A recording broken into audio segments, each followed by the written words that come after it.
우리 자리를 좀 증명해주고 여기 앉으셔도 됩니다. 쭉 앉으시고요. 잘 보셨습니까? 이게 뭐 말은 안 나오는데 21일날 저희가 이 자리에 들어오기 위해서 이 모든 곳이 다 경찰이 차단됐던 곳입니다. 그래서 11시간 동안 싸워서 바로 이곳에 들어올 수 있게 됐고요. 그래서 장애 등급제 부양제 폐지를 위한 농성이 시작되어서 오늘로 21일째입니다. 오늘 21일째 우리 거리의 특강 해치에서 만나다 뭐 해서 첫 번째 손님으로 우리 홍세화 진보신당 대표님을 모셔서 오늘 즐거운 토크쇼를 하게 되어 있습니다. 우리 조금 이따 소개드리고요. 예. 그래서 이 본격적인 무대를 시작하기 전에 팍 들어오면 또 이제 또 그렇지 않습니까? 아까 사전 행사로는 이제 같이 엽서서기를 했고요. 이 본격적인 이 토크쇼를 들어가기 전에 특별 손님을 모셨습니다. 예. 그래서 이제 우리 여러분 무키무키 만만수 아십니까? 아시는 분 손 들어보세요. 아시는군요. 무키무키 만만수와 우리 홍세화 대표님의 공통점이 있는데 뭔지 아십니까? 아시는 분? 무키무키 만만수는 아세요?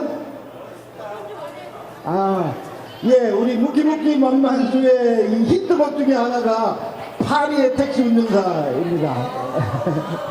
그래서 이렇게 같이 파리에 갔다 오셨는지 모르겠지만은 아무튼 파리의 택시 운전사의 공통점을 가지고 있는 우리 특별손님입니다.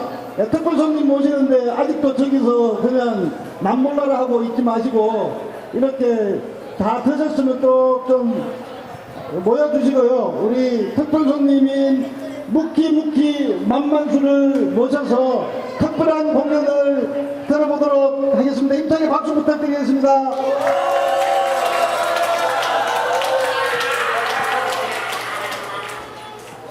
딱 한 명을 잃어버렸네. 만수. 만수야 어딨니? 저 만수한테 전화 한 통. 만수한테 전화하고 만수 길 잃어버린 만수를 찾습니다. 예. 만수를 찾습니다. 만수를 보신 분. 만수가 화장실 갔다 오시는군요. 예. 우리 다시 한번 만수 날라오고 있습니다. 우리 박수 좀 부탁드리겠습니다.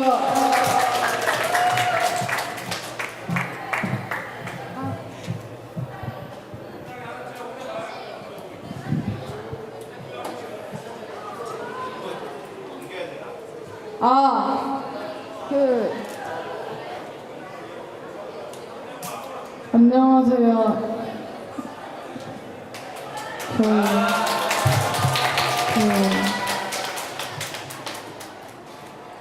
불러주셔서 감사합니다.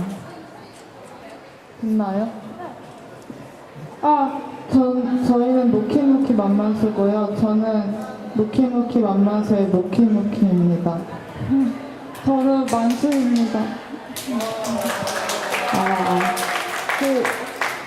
만수 볼륨 좀 많이 키워주세요.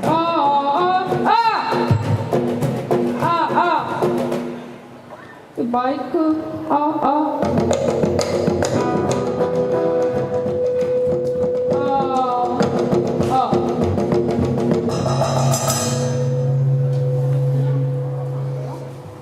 할 수 있어. 사실 제가 우겨서 해치 앞에서 공연을 하니까 밤섬의 해치를 커버하자고 했는데 한 번도 안 해봐가지고 자신 없지만 네, 밤섬의 적당 커버를 해보겠습니다.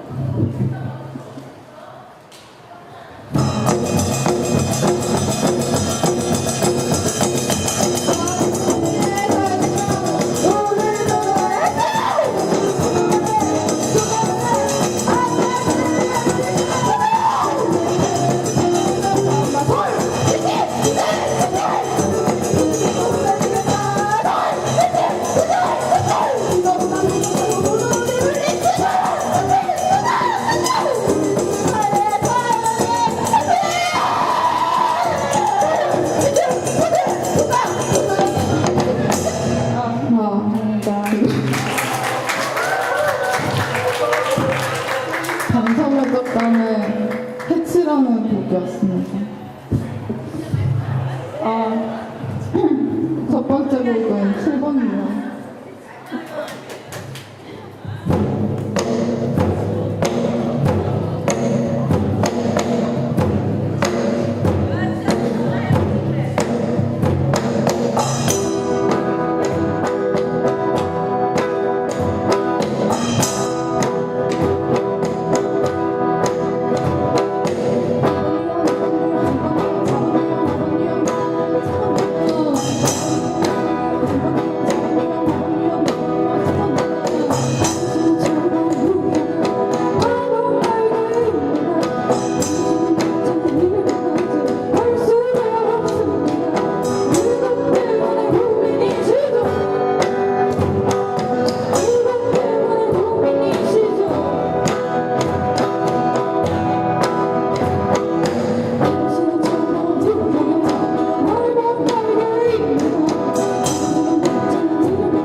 갑자기 밝아졌어.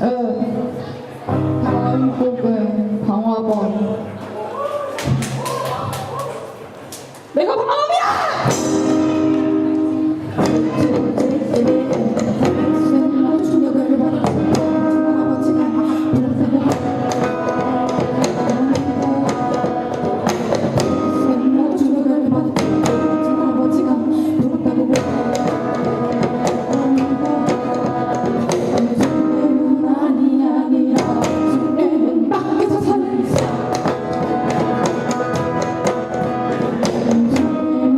아니야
잠깐, 잠깐만.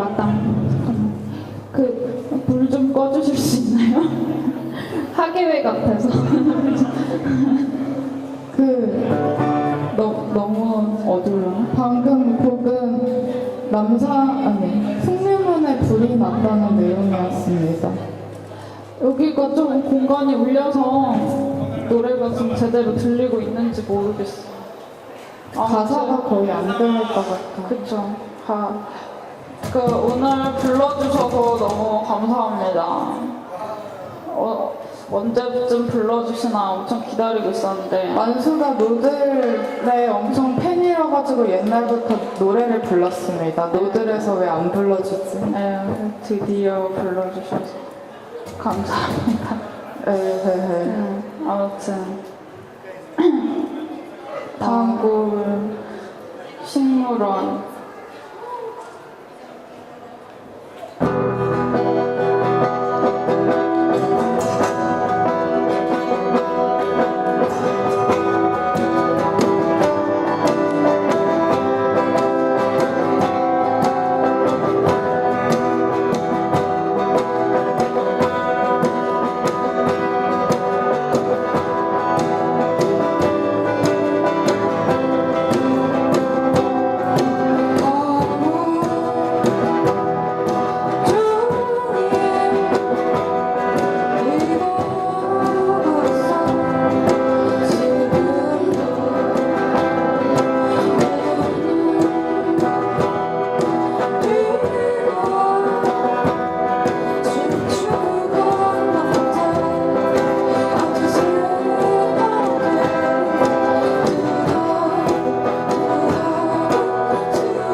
다음 곡은 너의 선물이라는.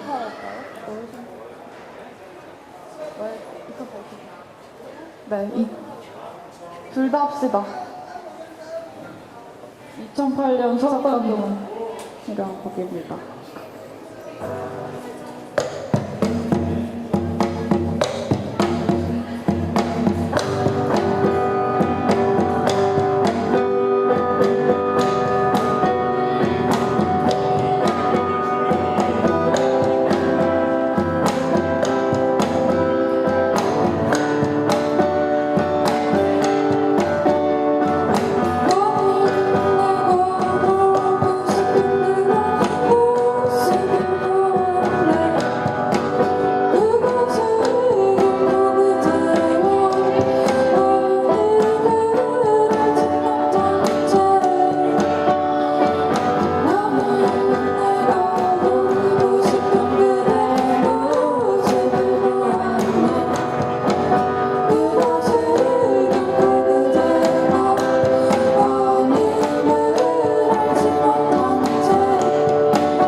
다음 곡은 남산타워라는 곡입니다.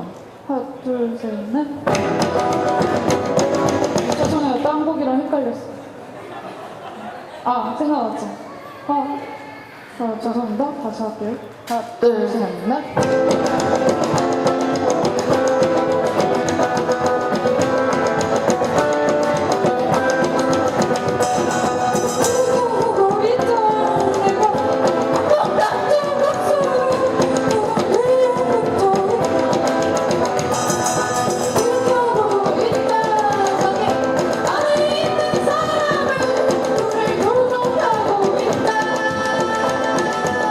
감사합니다.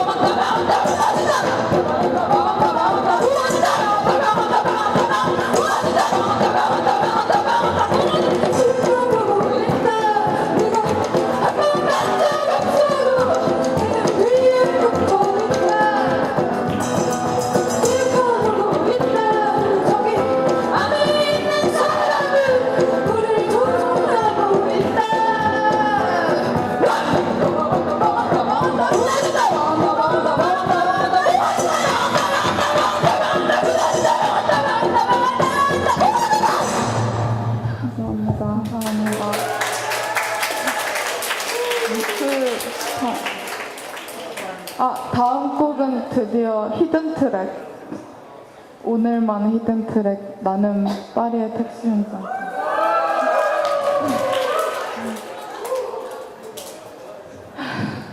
이 곡은 저희가 앨범을 내야 됐는데 곡이 없어서 제가 방을 청소하다가 땅바닥에 나는 파리의 택시 운전사라는 책이 있길래 이걸로 만들어야겠다 하고 그걸 그냥 가사로 썼습니다. 만든 노래에서 나는 파리의 택시 운전사다. 어쩌고저쩌고 어쩌고저쩌고 파리의 택시 운전.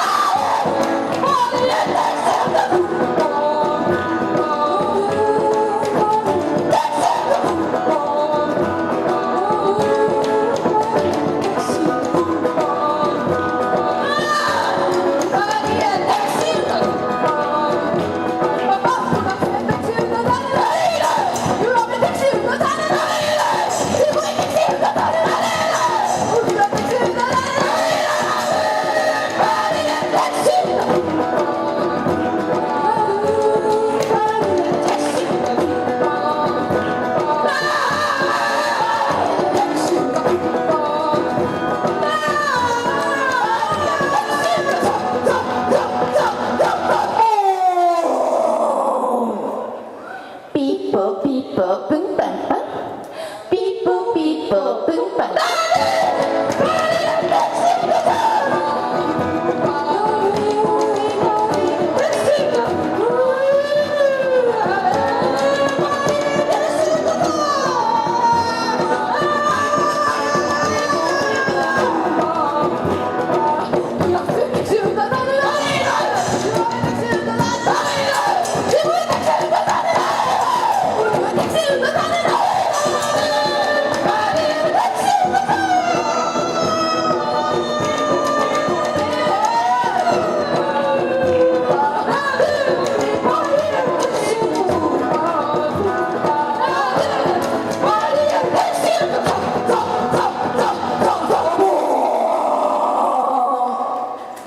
삐뽀 뿡빵빵 삐뽀 뿡빵빵. 네, 감사합니다.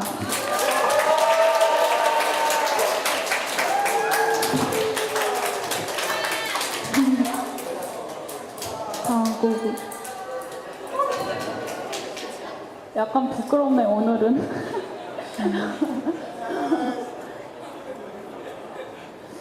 두 곡 남았습니다. 다음 곡은 다이어트에 대한 노래. 투쟁과 다이어트. 하나, 둘, 셋. 하나, 둘, 셋, 넷.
마지막 곡입니다.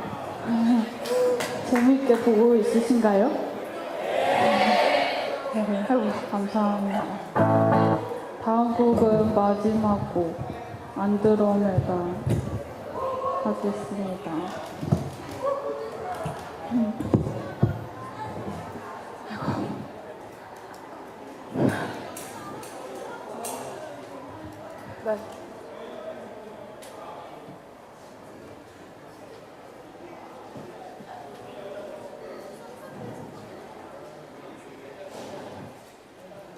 다음 곡. 네. 저희가 멘트를 너무 못해서 그냥 마지막 곡 합시다. 우리 모두 힘내요.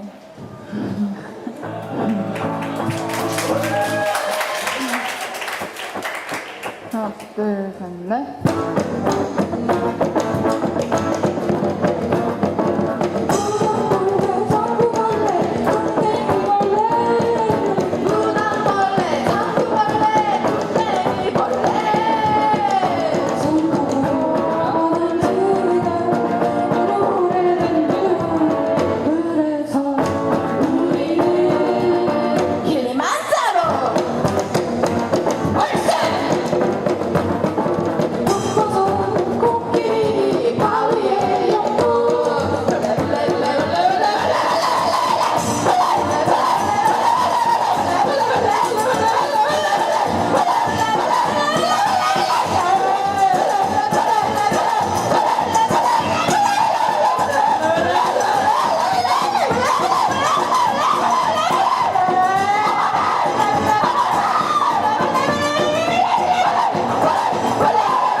감사합니다.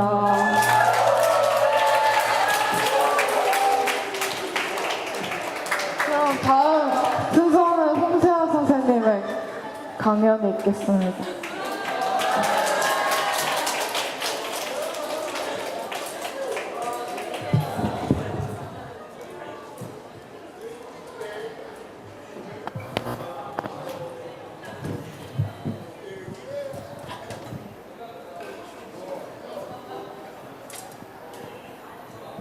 아, 예. 공연 잘 들었습니까? 좀 적응이 됩니까? 홍자 대표님 나오시죠? 홍자 대표님 좀 적응이 되십니까? 예, 좀 저는 적응력이 빨라가지고 더 듣고 싶었는데 7시부터 시작해서 오늘 우리 홍자 대표님과의 토크쇼가 있기 때문에 나중에 더 앵콜은 나중에 하는 걸로 하고요. 앵콜 안에서 안 섭섭하죠? 우리 저기 만수 아니다 묵히 만만수. 예. 만수 어디 가서 끝노? 예. 예.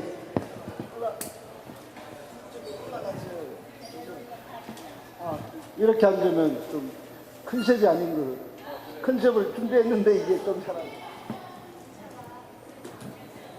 갖고 올 겁니다.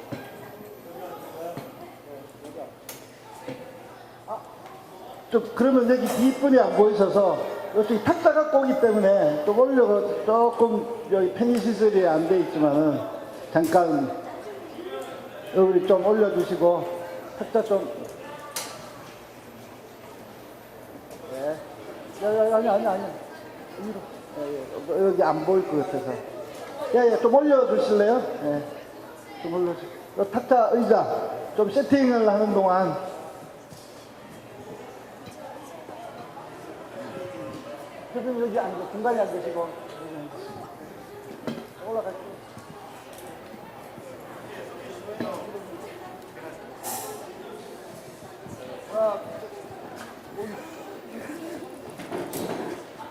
제가 가운데 앉아요? 예. 아니요.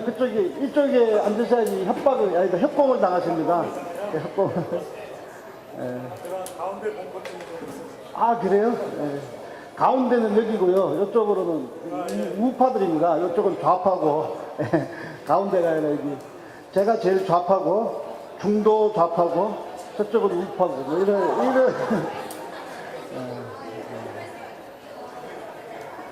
아, 예. 이제 우리 홍사 선생님, 대표님이죠. 대표님과 이제 토크쇼를 본격적으로 시작하도록 하겠습니다. 예.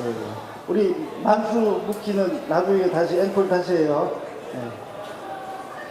자, 우리 잠깐만 좀 조용하고 이제 여러분들의 박수로 힘차게 토크쇼를 즐겁게 시작하도록 하겠습니다. 박수 부탁드리겠습니다. 일단 소개부터. 저는 전국장애인 초록철표연대 박경석입니다. 오늘 진행을 맡았습니다. 예, 안녕하세요. 저는 인권연대 정여 여성 마실의 김광희입니다. 네, 저도 오늘 같이 진행을 맡게 되었습니다. 네, 반갑습니다. 네, 안녕하세요. 저는 진보신당 대표 홍세환입니다. 인사드립니다. 안녕하세요. 네. 예. 오늘 제가 홍사 대표님을 이렇게 가깝게 뵙는 거는 두 번째인 것 같아요. 저번에 한번 그 수어 언어권 공대위에서 같이 광장 앞에서 발언하고 그러면서 가까이서 뵙고 오늘 두 번째 뵙게 됐는데 굉장히 개인적으로는 영광입니다. 별 말씀. 예. 실은 저한테 지금 대표님께서 95년도에 발간하신 나는 파리 택시 운전사가 제가 이걸 95년도에 구입해서 읽은 책을 지금까지 가지고 있다가 이제 책꽂이에서 뽑아가지고 나왔어요. 근데 굉장히 책을 읽고 감동을 받았던 사람 입장에서는 긴 세월이 지나서 다시 이 책의 저자를 만난다라는 것은 굉장히 이제 뜻깊고 감동이. 네, 고맙습니다. 네, 예. 제가 안쪽으로 펴지 마세요. 17년 전 사진이 나오면 제가 아주 좀 부끄러우니까. 어떻게 하셨어요? 제가 사진 얘기하려고 했는데 이 사진에 흰머리 하나도 안 보이죠? 굉장히 좀 보이세요? 40대 초반이죠? 같은데. 멋있어요. 굉장히 18년 전 멋있어요. 사진입니다. 18년 전. 예. 굉장히 멋있으십니다. 예. 나중에 궁금하신 분들 저한테 와서. 예. 한때 괜찮았었는데. 지금 우리 홍세환 대표님은 연세가 어떻게 되셨을까요? 60 넘었어요.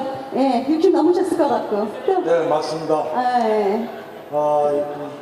세월이 너무 빨리 갔어요. 66입니다. 예.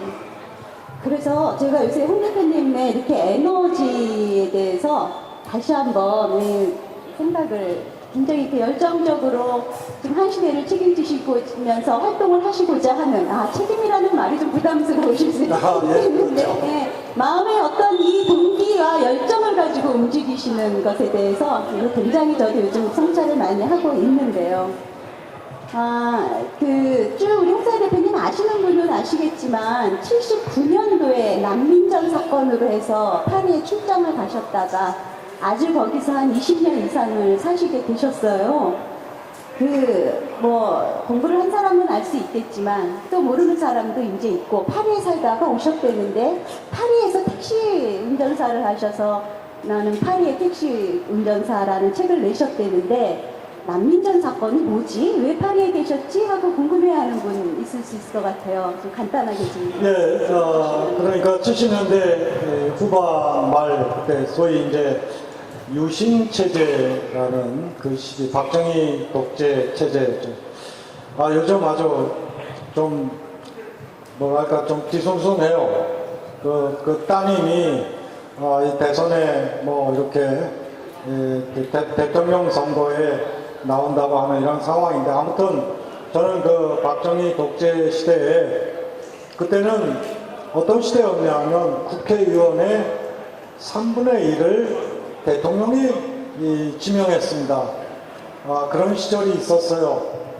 그러니까 3분의 1을 대통령이 지명하니까 여당은 당연히 반은 항상 먹고 들어가잖아요.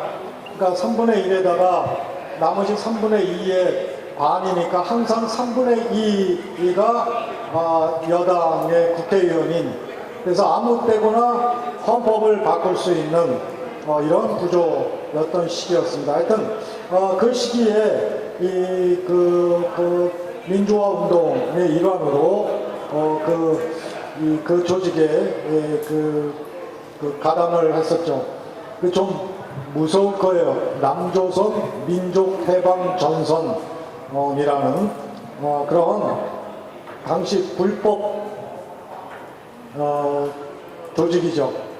거기에 참여했다가 그랬다가 제가 이제 회사 생활을 했는데 회사에서 그 유럽 지사가 있었습니다. 무역회사였는데 유럽 지사로 발령을 받아서 바로 그때 갔던 해가 바로 79년도였는데 그 해에 우리 조직원들이 발각이 돼서 다 잡혔습니다. 그래서 이제 제가 돌아오면 고문도 당하고 그런 동료 선후배들한테는 미안했지만 그래서 프랑스에서 망명을 신청을 해서 그래서 이제 거기서 20년 동안 살게 됐던 거죠. 그러다 보니까 이 정치적인 문제가 있으니까 이 프랑스에 있는 교포 사회에서도 같이 어울릴 수가 없고 그래서 이제 전전긍긍하다가 생활이 참 어려웠죠.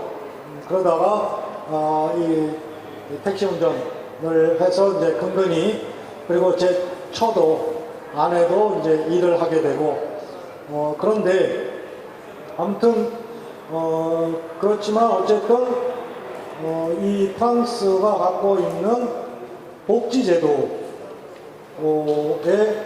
혜택을 나름대로 받았습니다. 그게 어쩌면 20여 년 동안 프랑스에서 그야말로 외국인이고 난민이고 망명객이 그 외톨이로 살 수 있었던 살아남을 수 있었던 그 배경 중에 하나는 북유럽 스웨덴이나 노르웨이 이런 나라보다는 좀 떨어지지만 그래도 우리나라보다는 훨씬 좋은 프랑스의 복지제도. 이 복지제도에는 정치적인 저처럼 이런 사람들에 대한 것도 있지만 우리 장애인들을 위한 복지제도 이런 것이 보편적으로 있기 때문에 이 사회적 약자들 소수자들이 그래도 인간의 존엄성을 갖고 살 수 있는 이런 그런 사회였기 때문에 그 혜택을 받았던 것이라고 할 수 있죠. 네, 얘기가 좀 길어졌죠? 예. 제가 이번에는 제가 질문을 하겠습니다. 저희가 여기 오늘 오신 분들 중에 이 노동장애인 양에서 오늘 수업을 파업을 하고 파업이라고 그러나? 수업을 거부하고 아니다. 아무튼 휴강을 하고 이렇게 와서 그래서 저희가 좀 좌파적입니다. 좀 단순 무식, 좌파가 단순 무식이 아니라 좀 사지선다형으로 예스 노로 좀 물어보도록 하겠습니다. 쉽게 우리 학생들 쉽게 아까 파리의 택시 운전사 우리 무키무키 만만수도 파리의 택시 운전사 불렀는데 파리 택시 운전사 우리 노래 듣고 파리 택시 운전사가 좀 음주운전을 했거나 아니면 난폭 운전을 한 느낌이 많이 들어요. 그래서 이 음주운전하고 택시 운전한 이 파리 택시 운전사가 우리 홍사 대표님이라고 생각하시면 예스 아니면 아니라 그러면 노. 아닙니다. 그럼 왜? 제가 술이 약해요. 술이 약해서 이 음주를 하면 운전을 못합니다. 또 안 듣는 그러니까 택시 운전도 못하죠. 예. 그리고 이건 아주 간단한 질문인데요. 우리 학생들도 많은데 제가 나이가 많아 보이나요? 우리 대표님이 많아 보이나요? 예, 제가 굉장히 어리게 보인다고 합니다. 예. 그죠? 예, 맞습니다. 네. 제가 어느 분이 더 좀 나이가 들어 보일까 질문을 하려고 했는데 사실은 교장생 입장에서 조금 억울함이죠. 이 머리 색깔부터 하얘주셔가지고서 그런데 어느 쪽에 두 분 다 사실은 뭐 좌쪽에 계시면서 누구 하나 지금 이 속하신 곳에서 없어서는 절대 안 되실 두 분의 존재감을 제가 느끼면서 옆에 이렇게 있는데요. 근데 잠깐 들으시는 분이 혹시 오해 있으실까봐 제가 잠깐 설명드리면 아까 조선 민족해방 전선에 대해서 잠깐 설명하셨는데 사실은 무서운죠라고 말씀하셨지만 얼마 전에 관련자 9명이 민주화 운동자로 인정을 받았습니다. 네, 그렇습니다. 그 당시에 방공 이념을 투철하게 강조할 때 무서웠다라고 사람들한테 그렇게 알려진 거지. 현재에서는 사실은 민주화 운동을 하시던 분들이죠. 사상적으로 약간 차이가 있지만, 예. 제가요, 아까 얘기 잠깐 했는데, 제가 사적으로 공개적인 자리에서 이거 사인을 안 받고 넘어갈 수가 없는 게, 제가 이 파리의 택시 운전사를 책을 읽고, 뒤에 제가 그때 쓴 글이 있어요. 근데 이거를 보면서 어쩌면 내가 이 장애인 운동을 하면서 살아야 되겠다라고 했던 작은 계기가 이 책이 아니었나라는 메시지가 이 안에 있더라고요. 이때 제가 30대 초반이었는데 저는 30대 한 중반 들어선 시점에서 장애인 운동을 만났거든요. 근데 여기 뭐라고 되어 있느냐면은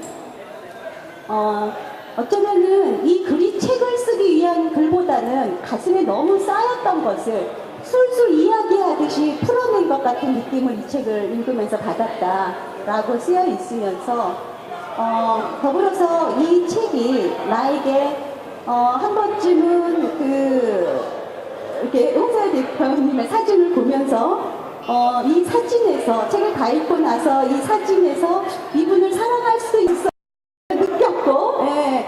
제가 이때 30대 초반이었습니다. 네. 꼭 짚어서 뭐라고 할 수 없지만 어쩌면 내 생활이 지금부터라도 어떤 이념을 학습을 하고 투철한 그 현실의 장에 몸을 담아야 하지 않을까라는 생각을 하게 된다라는 글이 여기에 있더라고요. 제가 이 글을 보고 깜짝 놀랐습니다. 그때 이제 저는 30대 초반에 사실은 장애 여성으로서 현실 삶에 굉장히 지쳐 있었을 때였거든요. 운동이라는 걸 잘 알지 못했고. 지금 영광스러운 사인을 좀 제가 부탁드려도 될까요? 이거는 저희 개인사에 대한 축하를 좀 해주셔도 될 것 같은데, 박수로. 너무 사적으로 대화가 끌어가지고 김광희입니다. 광희. 그럴 줄 알고 저도 책 한 권 갖고 왔습니다. 이입니다. 네네. 우리 또 홍자 선생님께서 대표님께서 쓴 글 책은 아니지만은 여러 사람의 쓴 글 중에 지금 여기에 진보라는 책에 글이 있더라고요. 이제 사인하는 동안 제가 본격적으로 질문을 하도록 하겠습니다. 저는 단답형이 좋아서요. 여기에 보니까 이 책에 보니까 대표님께서도 책에서도 질문하고 있지만은 너희가 아직 진보를 믿느냐? 라는 물음이 있더라고요. 그럼 저도 이제 물어보려고 합니다. 대표님, 네. 아직 진보를 믿습니까? 네, 물론 믿습니다. 네, 믿습니다. 할렐루야. 네. 왜 힘든지. 사실 어렵죠. 어렵지만, 정말 이제, 그런 거죠. 우리가 가는 길이 참 어렵지 않습니까? 근데 진보도 마찬가지죠. 그러니까 굉장히 힘들고, 이제 항상 옳은 방향이 이 다수의 지지를 받는 게 그렇게 쉽지 않습니다. 그러니까 옳은 방향과 다수의 지지를 받는 것이 항상 하나라면 이 세상이 얼마나 좋겠습니까? 근데 올바른 방향과 올바른 방향을 가진 사람들은 역사적으로 보면 항상 소수파에 속하는 경우가 많죠. 그래서 또 어떤 점에서 보면 이 살아갈 수 있는, 살아가야 하는 의미가 그 안에 있다는 생각도 하게 됩니다. 그래서 진보에 대한 믿음, 이것은 어쩔 수 없이 지금 특히 한국 사회에서 대단히 어렵고 소수파로 질이 멸렬하고 있고 진보가 심지어는 막 이 야단도 맞고 있고 그렇지만 그럼에도 불구하고 다시 또 붙들어야 되는 것이 진보가 아니겠는가 이렇게 생각을 하죠. 왜냐하면 흔히 이제 보수와 진보로 나누는데 보수는 현실을 그대로 유지시키려는 그런 세력이라면 진보는 현실을 바꾸어야 한다는 그런 차이가 있다면 당연히 현실을 바꿔야 될 그럴 처지에 있는 사람들에게는 진보는 아무리 힘이 약하고 그렇다 소수파로 밀린다 하더라도 그렇다고 하여 좌절할 수 없는 것이고 그래서 다시 또 이 진보의 깃발을 진보의 가치를 붙들어야 되지 않나.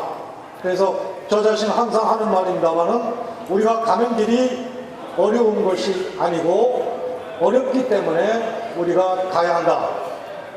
저는 그렇게 저 자신에게 말하고 있죠. 예, 제가 또 하나 더 하고 그 다음에 그래서 진보는 어렵다라고 이야기를 하시는 것 같아요. 쉬운 길이 아니다. 근데 이쪽에 또 보면 파국의 시대라고 하고 있거든요. 이 파국이라는 거는 아까 뭐 우리 이 파국이란 말에 대해서 좀 이해를 못할 거다라고 우리 학생들이 그러더라고요.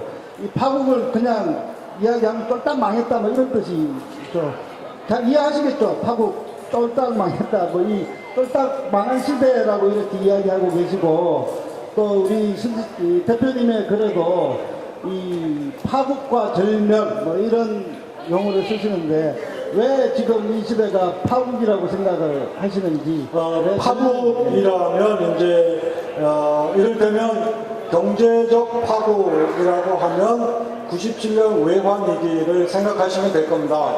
근데 지금 현재 제가 이제 진보 정치의 파국이다라고 하는 것은 최근에 일어난 이 진보 정치 세력에게서 일어난 이 사태가 국민으로부터 거의 이제 이 실망만 안겨준 이 상황을 제가 이제 파국이고 진보 정치 세력이 절멸 상태에 빠졌다라고 거의 이제 비관적으로 제가 이 책에서 말하고 있습니다만 그것은 이 현실에 대한 이 진단이고 그렇지만 또 그럼에도 불구하고 그람시라는 이탈리아의 사상가가 한 말이 있지 않습니까?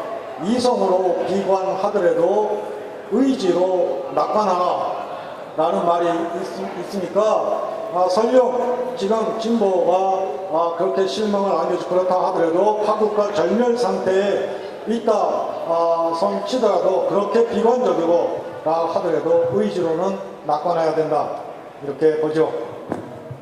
이해는 되십니까? 이해되십니까? 이해되시면 박수라도 한번. 또 낙관하려고 움직이고 있는 상황인 것 같다는 생각이 무척 드는데, 이런 이제 말씀을 드리는 거는 최근에 이제 이렇게 새롭게 만드신 언어들이 사람들의 이렇게 심장에 많이 다 닿는 것 같아요. 특히 배제된 자들의 서사 같은 경우에는 많은 분들의 가슴에 닿았었던 그런 이제 말이었는데, 저는 그 말을 들으면서 먼저 떠오른 이야기가 배제된 자들의 서사를 이야기할 때의 대상이 현재 정규직에서 비정규직으로 밀려나 있는 사람들을 주요 대상으로 얘기를 하고 있고, 그리고 노동의 정치, 노동자들의 정치 이런 얘기를 하다 보니 저희 장애인들 입장에서는 배제된 자들의 서사는 어떻게 얘기를 해야 되지? 배제에서도 배제된 자들의 서사는 어떻게 이야기를 해야 될까? 그 말이 먼저 떠올랐습니다. 이제 장애인들의 입장에서 이렇게 봤을 때는 항상 소수자지만 그 중에서도 배제된 자들을 그 안에서도 얘기를 할 때는 항상 다수가 아니기 때문에 노동자에서도 노동하지 않는 사람들, 노동의 기회조차 갖지 못한 사람들이 사실은 장애인들이고 또 사실 극빈 자들이 노동의 기회를 갖지 못한 상태인데 이 사람들은 표가 안 되기 때문에 정치적인 것을 위하여 빼놓고 가고 있는 건가? 공감한다라고 하지만 왜 그 공감이 항상 이쪽에서의 가슴에서 스며 나오는 그 공감의 행동으로 또 이렇게 포함되지 못하면서 언어에서조차도 배제되고 있을까, 이런 생각들을 가끔 하게 되거든요. 그래서 홍 대표님이 최근에 글들을 보면서도 그런 생각들을 많이 했었습니다. 자칫 이것이 배제된 자들의 서사가 어쩌면은 한 시기의 세력을 규합하기 위한 선동의 언어 또는 위기의 언어로 그치지 않을까 하는 우려. 우리들은 거기서 어떤 언어를 만들어야 될지 이런 생각을 좀 해봤는데요. 어떻게 생각하세요? 이번에 아주 중요한 지적을 하셨습니다. 사실 지금 이 시대의 흐름 자체가 몫을 갖고 있었던 사람들이 몫이 줄어들거나 몫을 빼앗기고 있는 일반 통행의 길만 있는 거죠. 그것이 이제 배제된 노동, 배제된 사람들이만 생겨나는 이 지점에서 실장 이런 운동, 이런 경향성을 보다 보니까 이미 배제되어 왔던 이 장애인이라든지 여기에 이 부분에 우리가 저 자신도 솔직히 제대로 정확하게 인식하는 것에 부족했던 것 같습니다. 그래서 그런 점에서 좀 제가 좀 공부를 해야 할 것 같고요. 그리고 그렇지만 이제 머릿속에만 있는 거죠. 머릿속에는 그런 게 있습니다. 이제 막 예를 들면 결국은 가장 지금 말씀하신 데서 배제된 사람들은 그 표현에서조차 배제된 이중의 배제, 삼중의 배제에 당한 그렇게 있는 분들이 그야말로 정치적 주체가 되어야 한다라는 것입니다. 이 점이 이제 제일 중요한데 결국은 이 대상이 되는 게 아니고 어떤 우리가 이 사후적 복지라든지 이런 것은 항상 대상화하는 거거든요. 시혜나 원종의 대상으로 보는 거죠. 그것이 아니고 보편 복지를 우리가 주장해야 되는 것은 바로 그것이 내가 대상이 아닌 내가 권리자가 되는, 그러기 위해서는 바로 이 배제된 사람들이 스스로 정치적 주체가 되는 것이 대단히 중요한 일이고, 바로 그래서 지금 여러분께서 하고 계신 이 운동, 활동, 이것이 대단히 어렵지만 사실 어려운 것이기 때문에 의미 있는, 그리고 이것이 우리의 이 사회를 변화시킬 수 있는 힘이 되는 것도 다른 데 있는 게 아니라 바로 우리 안에, 우리서부터 시작된다, 이런 말씀을 드리고 싶습니다. 저 마이크가 맛이 가서요. 제가 질문 하나 드리기 전에 먼저 좀 광고 말씀을 드리면, 지금 이제 8시가 돼갑니다. 이제 9시까지 돼 있는데, 우리 둘만 이렇게 질문하면 좀 재미없지 않습니까? 제가 질문 마치고 대답하시고, 여기 계신 분들이 마음껏 질문을 해주는 시간을 잠깐 가지고 또 진행을 해도 되겠죠? 그동안 질문을 많이 생각해 주십시오. 저기, 아까 이쪽을 저는 잘 운영하는데, 여기 파국의 시대, 뭐 이런 거는 이미 파국이라는 말은 죽음, 뭐 이런 의미이기도 한데, 그래서 이쪽에도 또 질문하고 있지 않습니까? 진보의 죽음, 뭐 이렇게 설명을 하셨더라고요. 진보의 죽음, 타살인가 자살인가? 타살이라고 생각하세요? 자살이라고 생각하세요? 제가 거기서 말하고 싶은 거는 이제 자살에 가깝다라고 봤던 거죠. 그만큼 이 진보 정치가 지나치게 권력 지향이었다라는 제 나름대로의 비판을 하고 싶었던 것이고, 권력 지향이다 보니까 이 사회적 약자나 배제된 사람들을 연대한다고 말은 하지만 실제에 있어서는 그런 진보 정치의 정치인들의 정치적 욕망이 그게 더 앞서는 게 아니냐. 근데 이것이 바로 진보 정치의 자살을 불러온 그런 것으로 제가 이제 봤던 것이죠. 특히 이제 신자유주의 아래 이 사람들의 심지어는 이제 인성까지도 굉장히 그 파편화되고 이런 흐름들 물신화되고 나홀로서기 같이 더불어 살기보다는 이런 흐름들로 가고 있는 것에 대한 진보 정치가 가치의 문제로 거기에 맞서지 못한 그러다 보니까 심지어는 노동 진영에서도 연대보다는 나만 정규직이면 된다라는 이러한 그래서 비정규직이나 이런 부분과 적대의 경계를 만드는 이런 상황이 일어난 것이고 그것이 곧 이제 진보 정치의 이 자살의 길이었다라고 이제 저는 이제 판단을 했던 것입니다. 예, 우리 홍사 대표님은 진보의 죽음은 자살이다 라고 이야기를 하시는군요. 예. 우리 여기 계신 분들 중에 혹시 질문 있으시면 질문을 좀 해주실래요? 아, 예.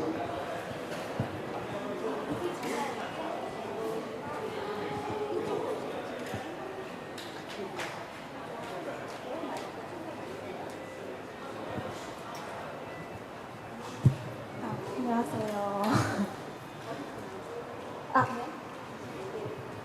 네, 안녕하세요. 저는 학생이고요. 제일조선인 3세입니다.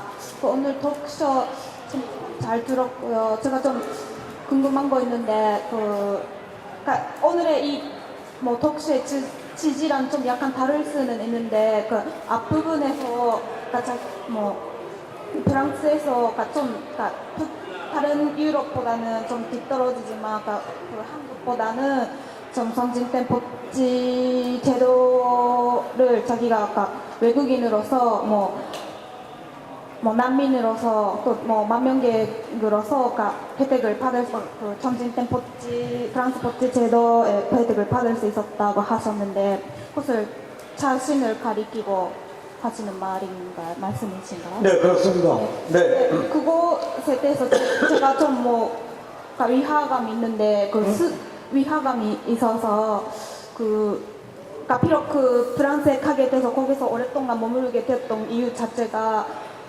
정치적 원인이었다 한들 스스로를 난민으로 호칭해버리는 것은 좀 위험한가 싶은데 그거는 정식 명칭이 난민입니다. 그러니까 그 규정이 제가 이제 프랑스에서 체류 허가를 받을 수 있었던 조건이 제네바 협정에 의하여 제네바 협정에서 1954년에 각 나라들이 모여서 자기 본국으로 돌아갈 경우에 핍박받을 체포되거나 구속될 가능성이 있는 사람들에게 망명처, 난민처를 제공해 주도록 제네바 협정에서 체결을 합니다.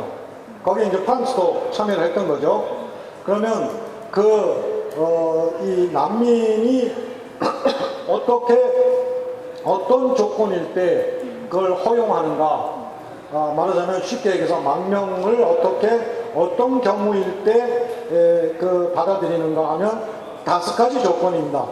하나는 제 경우처럼 정치적인 견해가 다르다는 이유로 본국으로 돌아가면 이제 구속되거나 이럴 경우, 그 다음에 소수 종교라는 이유로 그런 다른 나라의 경우 있지 않습니까? 그 다음에 국적이 다르다는 이유로, 그 다음에 신분이 다르다는 이유로, 이것은 예를 들면 인도 같은 경우에 그런 일이 있을 수 있죠. 그 다음에 또 하나가 갑자기 생각이 안 나요. 하여튼 5가지인데 저는 그 중에 정치적인 이유로 실제로 용어도 난민, 레퓨지라는 말을 쓰고 있거든요. 리퓨지, 이게 난민이잖아요. 피난민. 그러니까 그건 그 용어가 위화감을 가질 이유가 전혀 없죠. 제가 그것을 본 순간에 스스로 그러니까 그렇게 멋대로 말하고 계시는가 싶어가지고 좀 마음대로 말하는 건 아니었고요. 정식 용어가 난민입니다. 네. 수고하셨습니다. 네, 고맙습니다. 예. 우리 멋대로 말하시는 우리 대표님. 예. 또 우리 아까 하나 빼놓은 게 소수민족, 소수종교, 소수민족, 종교가 다르다는 이유로 소수민족이라는 이유로 신분이 다르다는 이유로 국적이 다르다는 이유로 그다음에 저처럼 이제 정치적인 견해가 다르다는 이유, 이 5가지. 예, 또 우리 관객분들 중에서 멋대로 또 질문해 주실 분 계십니까? 예. 저기 예, 갈 수 있도록 좀.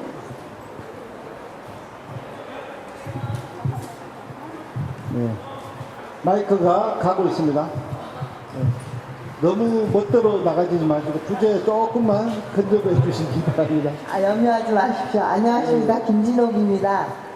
제 견해는 물론 있지만 제가 질문 드리고 싶은 것은 홍세화 대표님의 견해가 좀 알고 싶어서 드리는 질문입니다. 그 유럽 같은 데는 예를 들자면 오래전부터 개인주의 그리고 이기주의 그리고 물질 만능주의가 벌써 왔지요. 우리나라는 그와는 반대로 품앗이도 해왔고 대가족 시대에서 끈끈한 사랑도 있는 그런 민족입니다.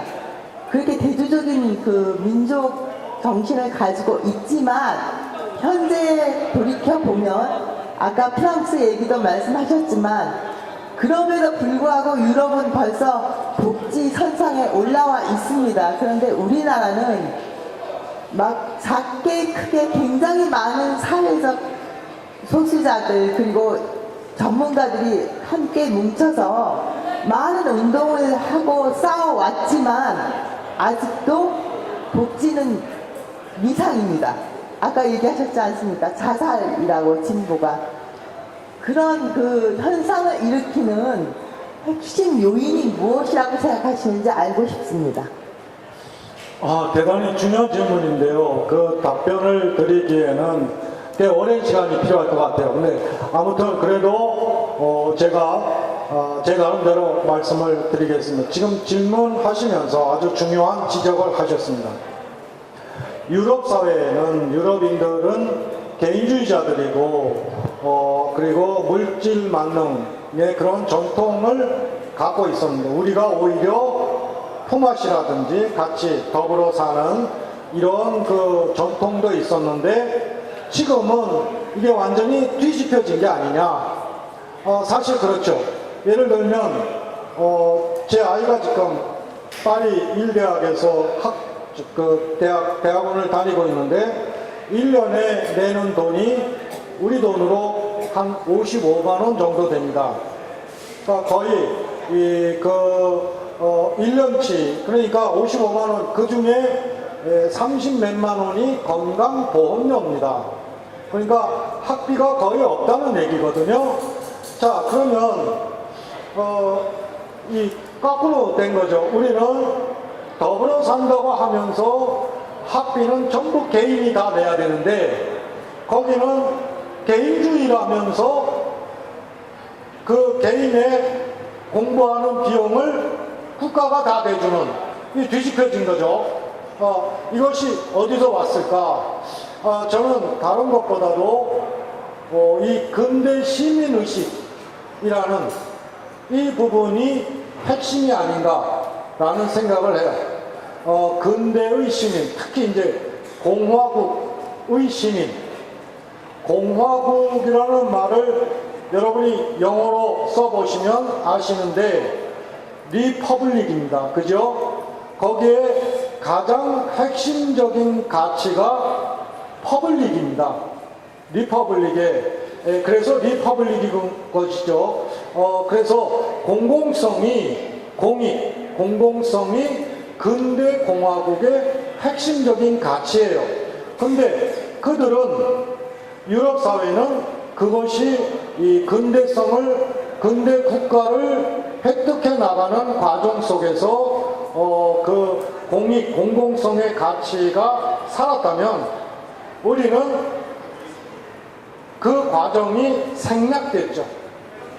그래서 헌법 제1조 1항에 대한민국은 민주공화국이다 라고 말하고 있지만 공화국의 핵심적인 가치가 공익, 공공성이라는 그건 당연히 연대이고 이런 가치인데 그것을 인식하는 그 가치를 같이 갖고 있는 시민이 별로 없는 거죠.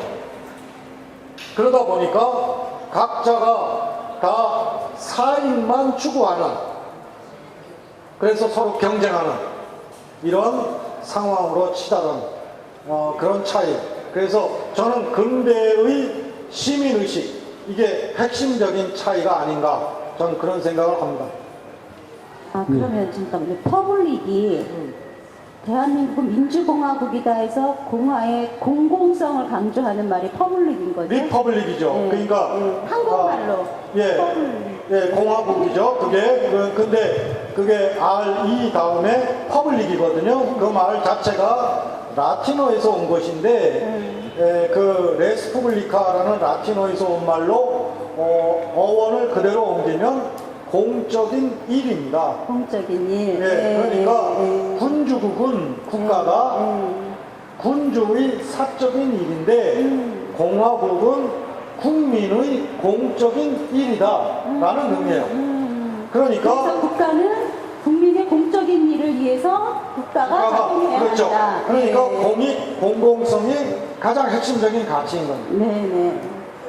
근데 네. 잘못됐네요. 우리나라 대한민국 민주공화국인데 지금 국민의 공공의 일을 위해서 일하지 않고 있으니. 그렇습니다. 그렇죠. 그게 참 안타깝죠. 그러니까 이게 그게 공익 문제가 왜 중요하냐면 바로 우리 사회 지금 사회 상층, 지배층을 비롯하여 너무 지나칠 정도로 사익을 추구하기 때문에. 그래서요, 제가 질문을 좀 하나 드리면, 원래 이제 오늘의 제목이 진보 정치와 대중운동이 네, 어떻게 네. 만나야 하나였습니다. 네. 그런데 아까 진보는 자살을 했다라는 표현이 있었다고 하듯이, 원래 대중이라는 말은 한문으로 하면 클때의 무리중이잖아요. 네. 큰 무리의 사람들을 진보 정치가 만나야 하는데, 여태까지 우리 진보 정치는 큰 무리의 세력들을 진보 쪽으로 끌어오지 못했어요. 오히려 방황하는 무리들만 더 키워놓은 거 아닌가. 저쪽으로도 가지 못하고 이쪽으로도 오지 못하는 이런 사람들만 더 이제 키워놓은 상태가 아닌가, 지금으로서는. 그러면서 그 마음조차도 잃어가고 있는 이제 상황들이 그동안에 있었습니다. 그렇다면 대중이 큰 무리의 사람들이 항상 우리 진보 정치가 추구하는 지향과 딱 맞아떨어지는 희망만을 갖고 있지도 않잖아요. 현실 때문에. 어떻게 희망을 주고 진보 정치로 대중을 끌어오면서 만날 수 있을까요? 좀 더 구체적으로 말씀을 해주시면. 그게 사실 이제 진보 정치는 어차피 지금 5년 뒤, 10년 뒤에 이루어져야 될 것에 대한 그런 어떤 전망을 보여주는 것이 그 중요하다고 생각을 하죠. 지금 이제 예를 들면 10년 전만 해도 당시 진보 정당이었던 민주노동당에서 그 무상교육, 무상의료를 주장했을 때만 해도 많은 사람들이, 대중들이 손가락질을 했죠. 그렇지만 지금 와서 보면 그것이 이 방향을 이제 민주통합당도 받아 안고 있지 않습니까? 이런 점에서 지금 이 시점에서는 이 대중과 좀 떨어져 있다고 보일지 몰라도 기어이 진보 정치가 말하는 시기는 말하는 것이 바로 그것이 등대가 되는 그 시기는 오게끔 되어 있다. 그래서 이 대중에게 추수할 수만은 없다라는 겁니다. 추수할 수만은 없다. 대중의 지금 현재에 저 사람들은 그저 예를 들면 뚱딴지 같은 소리를 하고 있어 이렇게 하는 것에 그것에 그대로 따라서 얘기할 수는 없다는 거죠. 그러니까 좀 더 물론 지금 이 자리에 계신 분들이 뭐 대중이라고 저는 보지는 않습니다. 그것은 왜냐하면 이 대중은 이 즉자적인 생각밖에 없을 때 대중이라고 하고 민중이라고 할 때 이것은 뭐 옛날에 이제 한원상 선생의 이제 구분법이기도 한데 대자적인 자기를 돌아보면서 활동하고 이런 분을 민중이라고 불렀고 그리고 그렇지 않고 그냥 별 생각 없이 이렇게 살아가는 분을 대중이라고 이렇게 나누었는데요. 여러분은 전혀 대중이 아니고 민중이 속하겠죠. 네, 그런 의미입니다. 예, 지금 계속 문자가 들어오는데요. 네. 너무 진지한 이야기만 하신다고 좀 구체적으로 좀 물어달라고. 재미없군요. 그래서 이 진보 정치의 구체적인 계획이나 뭐 이런 거를 좀 물어달라고 그래서 제가 좀 미리 질문을 좀 받아왔습니다. 첫 번째가 대통령 출마하십니까? 고민 중에 있습니다. 고민 중에. 저 고민은 저도 하고 있는데 많은 사람이 하고 있듯이 저도 지금 고민 중에 있습니다. 저는 집행유예라서 아직 안 되거든요. 집행유예는 그래요? 아니시죠? 그건 아닙니다만. 비서부터는. 그러면 두 번째로 이번에 통진당에 몇 분이 또 탈당하신다고 또 네. 그래 탈당했나 분당했나는 모르겠네요. 이건 제 질문이 아니라 저기 주위에서 제가 미리 받아온 질문인데요. 탈당파와 혹시 합당하실 생각은 있는지요? 그거는 제 마음대로 정할 수 있는 게 아니고요. 우리 당원들 의사를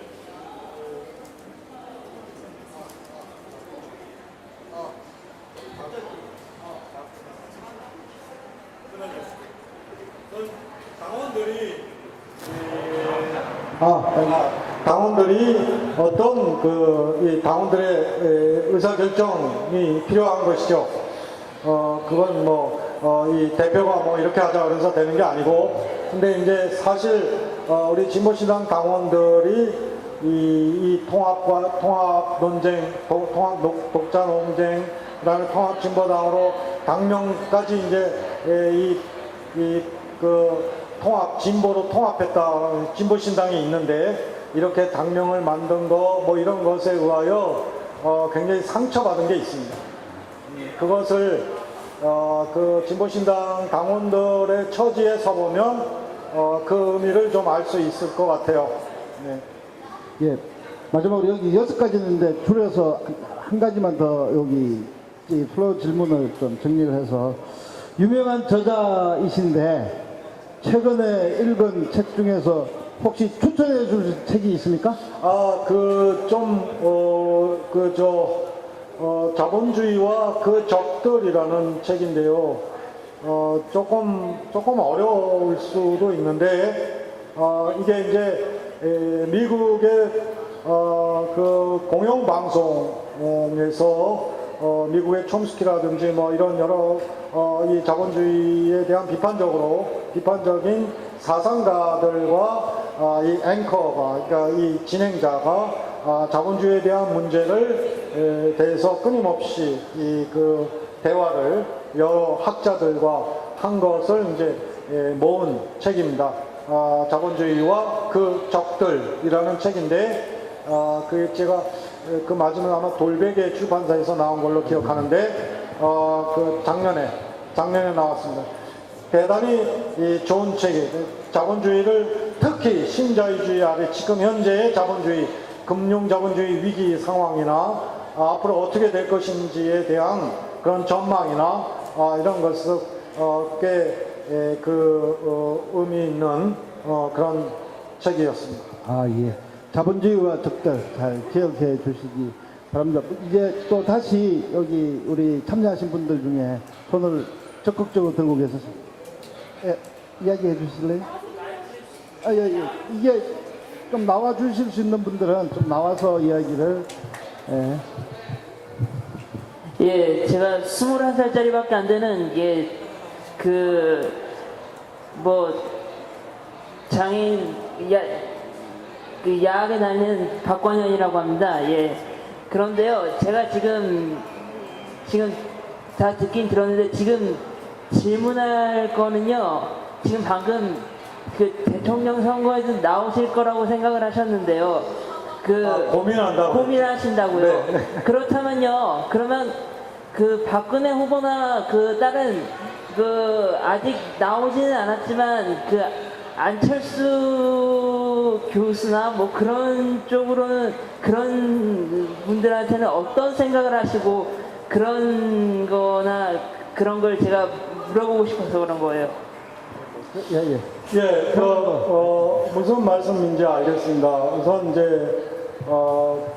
저는 이 한국에는 지금 우리가 지금 진보 얘기를 했습니다만은 정당으로 보면 수구적인 보수 정당인 새누리당이 있고 그 다음에 자유주의 보수 정당인 민주통합당이 있다. 그래서 유럽 사회처럼 보수 정당과 진보 정당이 균형을 이루지 못하고 보수 정당이 이 양당 체제인 보수 양당, 그러니까 수구적 보수 정당인 새누리당과 자유주의 보수 세력인 상대적으로 좀 진보적인 자유주의 보수 세력인 민주통합당 두 보수 정당, 보수 양당 체제라고 봅니다. 그 점에서 이게 이제 물론 분단 상황에 온 그것이 질곡의 하나인데 유럽 사회처럼 예를 들면 좌파들 뭐 사회민주당, 사회당 뭐 이런 당이 왼쪽에 한 절반 가까이 이렇게 있고 우파가 있고 이렇게 해서 균형을 이루는 사회이기 때문에 아까 말씀드린 바와 같이 이 사회적 약자들에 대한 보편복지라든지 이런 제도가 시행될 수 있었던 것이죠. 그런데 우리는 지금 그렇지 못한 그런 상황에서 물론 저도 수구적 보수 세력인 새누리당보다는 자유주의 보수 세력인 민주통합당의 그쪽에 둘만 놓고 고르라. 그럼 뭐 당연히 어느 쪽을 골라야 될 것은 뻔하구나. 그러나 제가 볼 때 이 가치관이나 이런 걸 볼 때 진보 정치, 진보의 이 무게가 좀 이쪽으로도 좀 힘이 실려야 된다. 그런데 대통령 선거에 예를 들어서 새누리당의 누구 때문에 그럼 도와주는 거 되는 거 아니냐? 진보가 나서면 그러면 진보는 목소리를 항상 내지 못하는 그런 경우, 그런 결과를 낳기 때문에 그래서 실제로 1992년 그 당시 백기환 선생을 민중 후보로 내세운 뒤로 5년마다 대통령 선거가 있었는데 한 번도 진보 진영에서 진보 민중 진영에서 후보를 내지 않은 적이 없습니다. 그러니까 진보 정치가 대선 상황에서 우리가 무슨 얘기를 해야 하는지 국민들에게 해야 하고 그리고 그것은 또 앞서 말씀드린 바와 같이 10년 뒤에는 그것이 지금 자유주의 보수정당이든 하여튼 보수정당이 끌어안아야 되는 이런 목소리를 지금 내지 않으면 영영 그냥 보수정당끼리 이런 그런 결과를 낳지 않겠나 그런 생각이고 하나만 더 말씀드리면 지금 그 금융위기 상황에 의하여 지금 아시겠습니다만은 이 스페인이나 그리스 이런 남유럽에서는 엄청난 경제적 파국이 있습니다. 이것이 이 흐름이 한국처럼 대외 의존도가 90%를 넘는 한국과 같은 사회에서는 수출이 둔화되고 이러면 엄청난 그야말로 파국이 올 텐데, 여기에 대한 대처에 있어서도 준비에 있어서도 진보의 목소리가 필요하다. 이게 저뿐이 아니라 진보 진영의 다수가 갖고 있는 생각입니다. 쉽게 좀 이렇게 직접적으로 질문을 드리면, 사실은 많은 여기 계신 분들도 이제 그런 좀 갈등이 있으신 분들이 있으실 거고, 지난 총선에서도 제가 그런 질문을 받았는데, 어쨌든 그런데 지금 진보신당 찍으면 사표되잖아. 예, 어쨌든 한나라당, 새누리당이 안 되게 하려면 그나마 가능성이 있는 쪽으로 몰아줘야 되는 거 아니야. 이번에 대선에서도 그런 질문이 반드시 나올 거란 말이죠. 이번에 진보신당 찍으면, 예, 어쨌든 민주당으로 어쨌든 몰아줘야지. 이게 지금 박근혜가 대통령이 안 될 텐데, 새누리당이 그거 어떻게 해야 돼? 이런 질문이 가장 직접적인 질문으로 부딪히는 거거든요. 그거에 대해서 우리가, 예?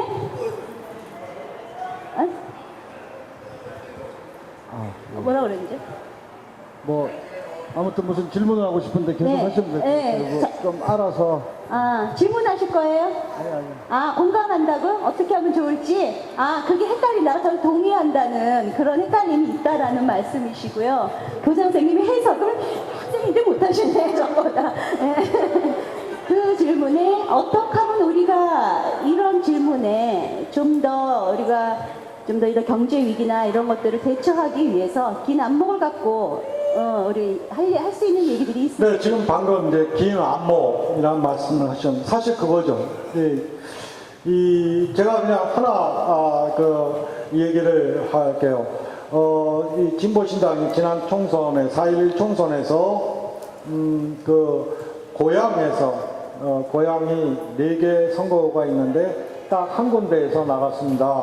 그래서 저희 후보가 한 1,000몇백 표 정도를 얻었는데, 그 민주통합당 후보가 새누리당 후보에 비해서 200몇 표인가 100몇십 표가 부족해서 떨어졌어요. 그러니까 결국 민주통합당 후보가 진보신당 후보 때문에 새누리당에게 이제 뺏긴 거죠. 그래서 엄청 욕을 먹었어요. 근데 왜 우리가 욕을 먹어야 되는지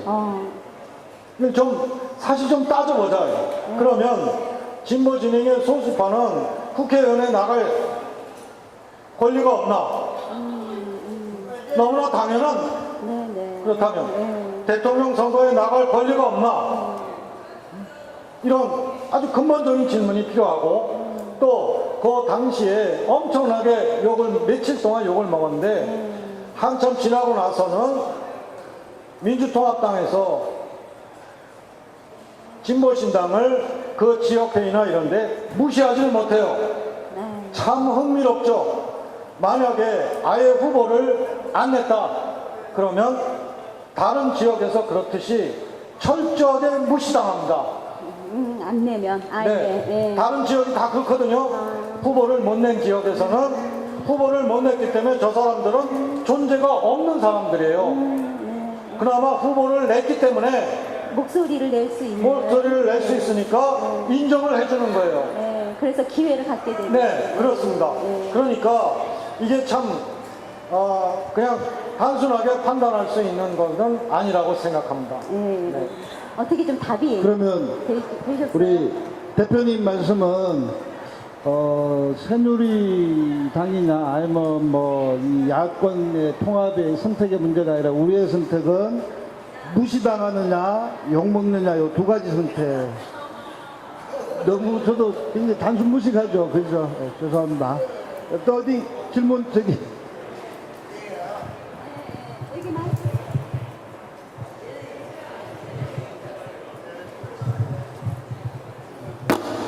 좀 질문하는데 좀 시간이 걸리니까.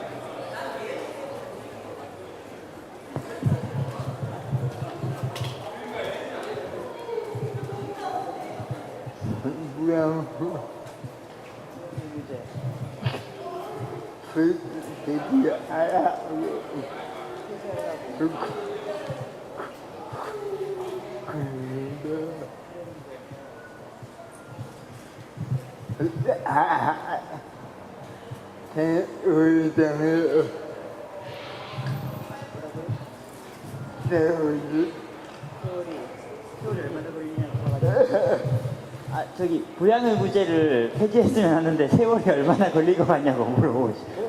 뭐라고요? 그러니까 부양의무제를 폐지했으면 하는데 부양의무제를 폐지했으면 좋겠는데 그 폐지하기까지 얼마나 기간이 걸릴 건지 어떻게 예상하시는지 물어보고 싶다고 하는데요. 네. 부양의무제를 폐지해야 되는데 얼마나 시간 걸릴지를 좀 대표님께서 이야기를 해주셔야 돼요. 그 정치적으로 힘이 좀 세면 정말 당장이라도 이렇게 하고 싶은데 요즘 여러분 흥미로운 부분이 있지 않습니까? 경제 민주화 예를 들면 심지어는 새누리당도 주장하고 있죠. 민주통합당은 물론이고 그러면 지금 대선 기다릴 거 없이 지금 국회에서 초청하면 되잖아요. 그런 거와 마찬가지예요.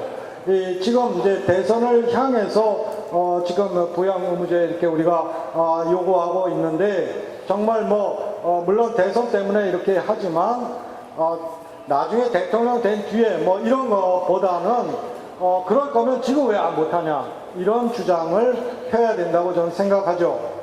저희야 진보시당이야 지금 국회의원도 하나도 없고 정말 약체 정당이어서 참 안타깝습니다만 저는 대신에 앞서 프랑스의 예를 잠깐 들었습니다만은 부양 의무제는 일종의 연좌제 같은 이런 느낌이 들어요. 그렇죠. 연좌제 옛날에 이거는 아까 잠깐 개인주의라는 표현이 나왔지만 바로 그 점에 있어서는 유럽이 그 개인주의에 입각해서 가족이 어떤 상황이든 관계없이 개인의 권리로 당연히 주는 거죠. 그런 점에서 이 가족에게 이렇게 그 국가가 해야 할 일을 가족에게 전가하고 있는 이런 부분이죠. 그게 이제 사실 그것이 아까 말씀드린 바와 같이 그것은 좀 더 적극적으로 우리가 우리 자신의 권리로 쟁취해야 되는 그런 그래서 좀 우리가 같이 활동을 좀 더 적극적으로 하고 그래야 되지 않겠나. 그러기 위해서 우리가 오늘 주제가 대중운동입니다만은 대중을 어떻게 같이 이제 시민들에게 시민의식을 가질 수 있도록 이렇게 같이 이렇게 선전전도 열심히 하고 하는 그런 것이 대단히 중요하다고 생각을 합니다. 또 우리 질문 여기 관객들 속에서 굉장히 질문이 많군요. 질문. 저 궁금해서 그러는데 그러니까 민중이 아니라 대중한테 진보 정치가 외면받는 이유가 종북 딱지 때문인 것 같거든요. 빨갱이 종북 그런 논란. 그러니까 진보 정치는 언제쯤이면 통일이 될 때쯤이면 정말 빨갱이 딱지를 떼고 진보 정치를 할 수 있을지 궁금해요. 네, 참 오래 걸릴 거예요. 한국처럼 이런 사회에서 진보는 이 세 가지의 굴레가 있습니다. 하나는 어렵다는 것. 진보는 어렵다. 그리고 진보는 느리다. 답답해요. 정말 그렇습니다. 그 다음에 또 하나 중요한 건 진보는 불편하다. 그러니까 편하면 진보 안 하려고, 편하면 추구하려면, 그 다음에 쉬운 걸 추구하려면 진보 안 합니다. 그리고 빠른 걸 추구하려면 또 진보 못해요. 굉장히 느리기 때문이죠. 그래 특히 한국처럼 이 분단 상황에서 정말 어렵습니다. 다른 사회에 비하여. 그래도 꾸준히 그래도 조금씩은 나아지고 있다. 제가 지금 질문하신 분의 그때만 해도 아까 박정희 독재 체제 얘기했습니다만은 그때는 고문이 일상적으로 있었습니다. 저도 선언문 하나 썼다가 잡혔어요. 그래가지고 지금 저 남영동에 있는 그때는 시경 대공분실이었습니다. 거기에 가서 좀 단련을 받았고 선언문 하나 썼다고, 그리고 중앙정보부 6국에 가서 또 단련받고, 그러면 가장 기본적인 그 자세가 뭔지 아십니까? 취조관은 다 옷 입고 있잖아요. 취조 받는 사람은 우선 벗어야 돼요. 이 상황 자체가 참 얼마나 황당한 상황이에요. 그러니까 적어도 그런 시기는 지났다. 물론 지금 이명박 정권 아래 많은 퇴행이 있지만 전체적으로 보면 그래도 진전이 있다, 이렇게 봐야 하지 않을까, 그렇습니다. 예, 우리 대표님 말씀 들으니까요, 아까 진보는 어렵다, 그리고 또 진보는 느리다, 진보는 답답하다, 불편하다, 그리고 지금의 그 당시 이제 고문의 시대 이렇게 이야기를 했는데, 진보가 가만히 보니까 장애인 운동이네요. 안 그렇습니까? 장애인 문제 되게 어렵죠. 예, 아마 머리 골 때리기 어려울 겁니다. 아마 속도도 장난하게 이게 느리고요. 그리고 이게 굉장히 불편합니다. 예, 불편하고. 그리고 여전히 장애인의 이 문제는 직접적인 육체적 고민도 굉장히 존재하지만은 이 차별이라는 이런 고문도 지금 공공연하게 국가 공권력에 의해서도 지금 자행되고 있습니다. 예를 들면 이 강원도 해수욕장에 이제 이 장애인들이 편의시설이 없으니까, 우리 얼마 전에 노동장애인 야학이 가서 강원도 양양에서 그냥 해수욕 한번 하고 왔어요. 그래서 처음으로 바닷가 들어가는 우리 학생들도 있고 정말 좋았거든요. 근데 양양 군수가 주민들 반대한다는 이유로 지금 거기 서울시가 저희가 막 요구를 해서 44억의 예산을 들여서 거기 숙박시설 하나 짓는데, 장애인들은 왜 해수욕장이냐, 물 좋고 산 좋은 데로 가라고, 산속으로 들어가라 그러면서 지금 양양 군수가 지금 대놓고 지금 반대하고 있거든요. 이것도 일종의 차별이고 고문이죠. 네. 그렇습니다. 네. 그게 굉장한 고문. 네. 적어도 이제 이 유럽 사회에서 이 시민 의식이 깨어난 그런 사회에서는 그런 시장은 퇴출되니까 그런 일을 못하죠. 그러니까 이제 궁극적으로 중요한 것이 시민들이 어떤 의식을 갖고 있나, 이게 이제 대단히 중요하다고 봅니다. 결국은 그 사회, 어떤 사회인가는 시민들이 어떤 생각을 하고 있는지, 이게 이제 그 궁극적으로 그렇게 결정이 되지 않나, 이런 생각을 합니다. 이를테면 이제 유럽에서 이제 학교 같은 데서도 이 차별에 대한 문제를 끊임없이 공부하게끔 하고 그러죠. 많이 아시는 얘기일 수 있습니다만은 칼 막스가 말한 인간의 삶에 대한 규정이 있습니다. 사람의 삶이란 도대체 뭐냐라고 했을 때, 아무튼 그 막스의 답은 그가 맺는 사회적 관계의 총화다, 이랬습니다. 그가 맺는 사회적 관계의 총화. 그래서 그렇다고 할 때 우리가 다양하게 여러 사람과 사회적 관계를 맺고 이래야 그 사람의 삶이 풍요로워지지 않겠습니까? 근데 장애인께서는 우선 이제 그 사회적 관계를 맺는 데 있어서 굉장히 제한돼 있죠. 그 사회적 관계를 맺기 위해서 이동도 해야 되고 일도 해야 되고, 이게 풍요로운 사회적 관계를 맺어야 되는데 그렇지 못하게 제약되고 있다고 할 때, 이러한 철학을 갖고 있는 사람들이면 적극적으로 장애인들이 어떻게 하면 폭넓게 그 사회적 관계를 맺어 나갈 수 있을까라고 이 일반 사람들과 달리 좀 더 이 관심을 갖고 이렇게 해야 되는 것인데 지금 말씀하신 것처럼 양양시장이 보여주듯이 이 시민들이 무슨 이유인지 모르겠지만 하여튼 그렇다고 해서 해수욕장에 이 해수욕장 상인들이 그 땅값 떨어진다고. 장애인들이 해수욕하면 비장애인들이 해수욕하러 안 온다는 이유로 반대. 주민들이 그렇게 그러니까 그게 그야말로 믿을 수 있나 이거 못 그러니까 바로 시민의식이 선대이게. 문제인 거죠. 네. 오늘 이 얘기 끝에 제가 생각나는 게 제가 얼마 전에 그 정치의 이동이라는 책을 보다 보니까 그런 말이 있어요.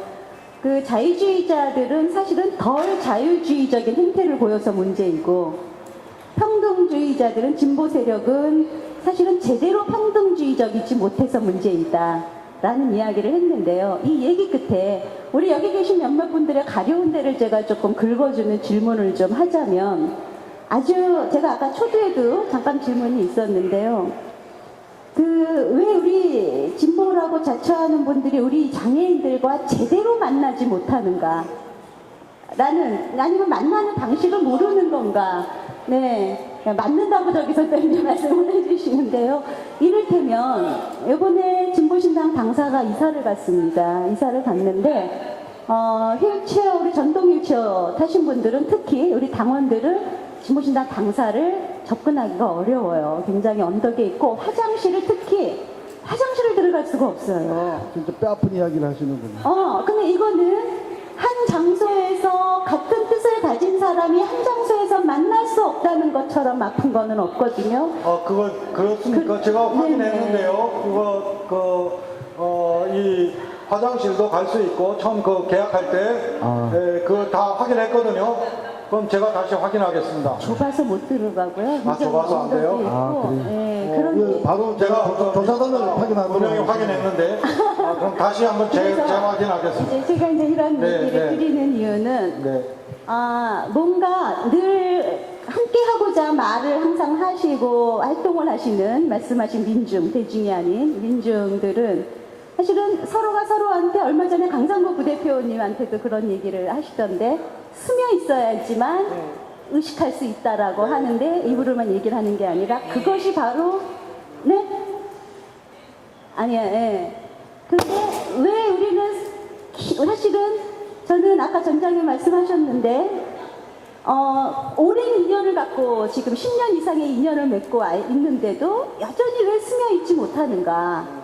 제가 그것이 아까 말씀드린 정치적인 것을 위해서 상정해서 배제하고 있는가. 다수를 위한 정치, 결국은 소수를 위한 정치라고 하고 있지만 진보를 얘기하는 정당조차도 다수를 위한 정치를 끊임없이 목적하고 있는 건 아닌가. 다수의 표를 끌어들이기 위한. 장애인의 입장에서는 그런 생각을 하게 되거든요. 네. 반성하겠습니다. 최초로 제일 짧은 그죠? 지금까지 대답 중에 제일 짧아요. 반성할게요. 사실 그 인식한다는 것이 이렇게 쉽지는 않은 것 같습니다. 그러니까 우리 말에 학습이라는 말이 있지 않습니까? 배우고 익힌다라는 말인데, 근데 실상은 익히기 위해서도 그 환경이 대단히 중요한 것 같아요. 그러니까 환경 자체가 이 열악하니까 거기에 이제 시선이 가기 어려운 부분이 분명히 있는 것 같습니다.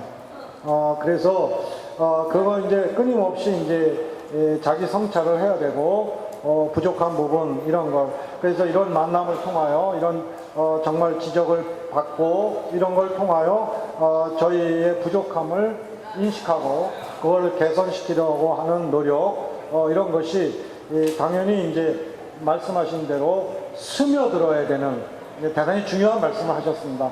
네. 강상구 부대표가 그렇게 얘기하셨는데 나중에 죄송하다 하시더라고요. 지금 OX 이참에서 한번 우리 얼마나 알고 계신지 OX 퀴즈를 좀 해보면 어떨까요? OX 퀴즈가 준비되어 있나요? 예, 우리 지금 좌중에서 아까 열심히 OX 퀴즈를 준비하셨어요. 자동혁 동지 어디 가셨어요? 이제 우리 이제 시간이 8시 45분으로 네, 달리고 잠깐, 있습니다. 네. 우리 이제 좀 사라지셨나? 정리를 하는 의미에서 OX 퀴즈가 준비가 돼 있습니까? 네. 그러면 어디 내려갔다 오라고요? 밑에 잠깐 아, 우리 여기 계신 분들 중에 혹시 질문 한 분만 더 받고 OX 퀴즈하고 이제 마무리를 할 수 있도록 하겠습니다. 뭐 아직도 준비가 혹시 질문 있으십니까? 이번 기회가 아니면 이렇게 가까이에서 질문하기가 굉장히 힘들 거예요. 지금 방송도 지금 되고 있습니다. 장애인 언론 B-에 통해서 이렇게 많은 분들한테 또 이제 방송도 되고 있는데, 우리 여기 오신 분들 중에 마지막으로 질문 한번 해 주실 분 계시나요? 안 그러면 바로 이제 아니면 요청도 좋아요. 질문이 아닌 요청.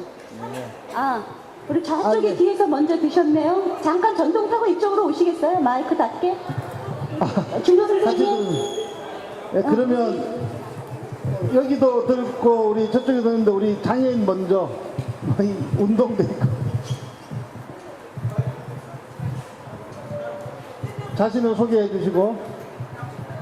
예, 경기도 의왕시에서 활동하고 있는 정윤사입니다. 그리고 진보신당 경기도당 장애인 대의원이기도 하고, 이게 오랫동안 이제 어떻게 보면 묻혀와 있던 그 레프트, 그러니까 좌파에 대한 말씀을 하셨는데,